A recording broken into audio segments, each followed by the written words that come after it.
Hello po sa inyong lahat mga ka-crypto. Ako po si Pinoy Crypto Trader at sa video na ito ay atin pong pag-uusapan ang tungkol dito kay WorldCoin. Kung saan ang sabi po rito ay WorldCoin token hits new highs as the AI coins rally by 21%.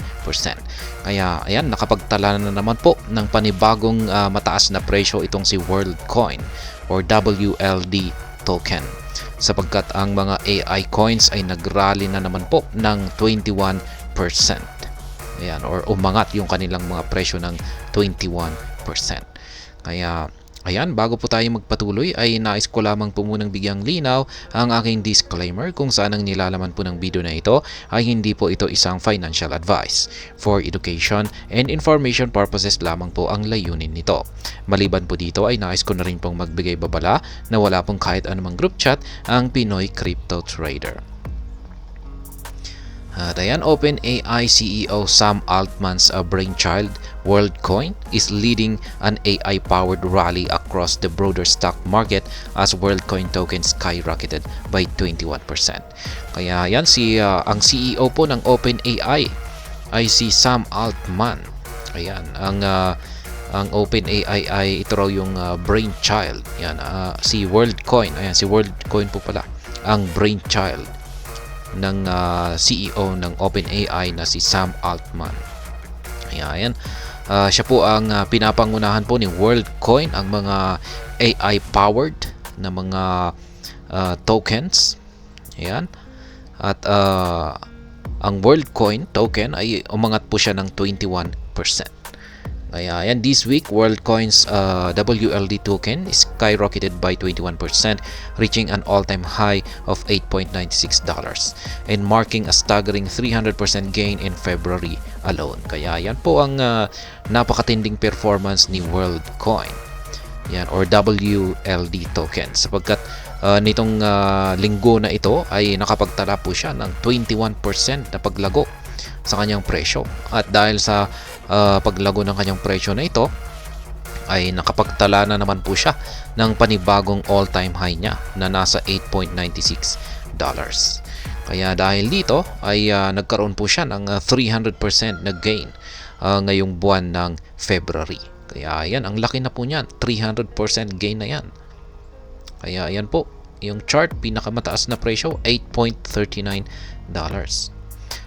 At its core, WorldCoin aims to become a universal digital ID platform using iris scans for verification and aspiring to grant everyone on the planet the ability to prove their humanity. This objective, however, has raised privacy concerns due to the reliance on iris scanning devices. Kaya yan po ang WorldCoin. Ang pinakalayunin daw po nitong si WorldCoin ay para maging isang universal digital ID na platform.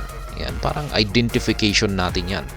Parang ito yung magagamit natin ng mga ID sa ngayong generation na ito. Ayan, at sabi rito ay gagamit siya ng yung iris scanning devices. Ayan.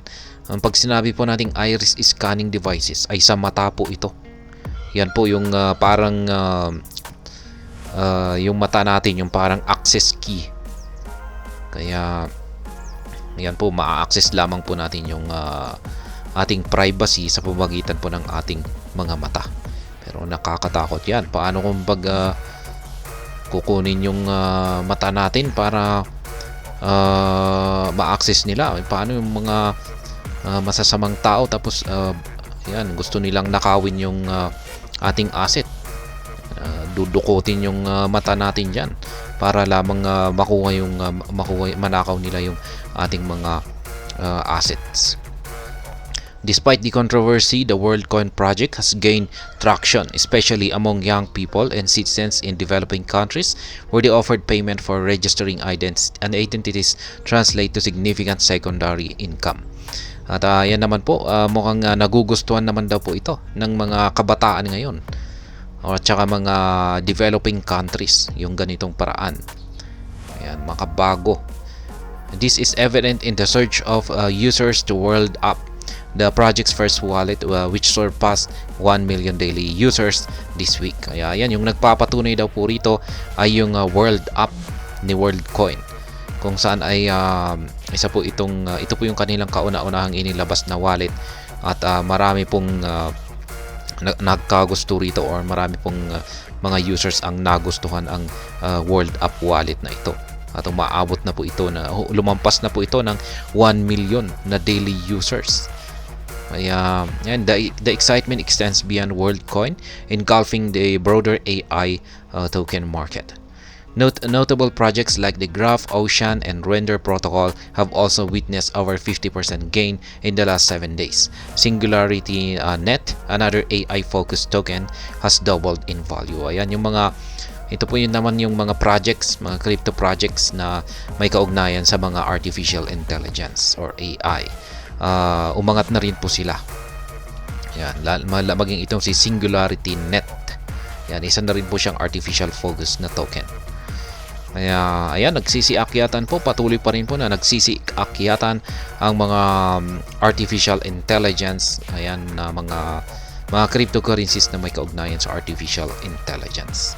At ayan, hanggang dito na lamang po tayo sa video na ito. Sana po ay inyong nagustuhan ang aking paliwanag dito. Kung inyo po itong nagustuhan, ay pakiclick lamang po ang like button nito.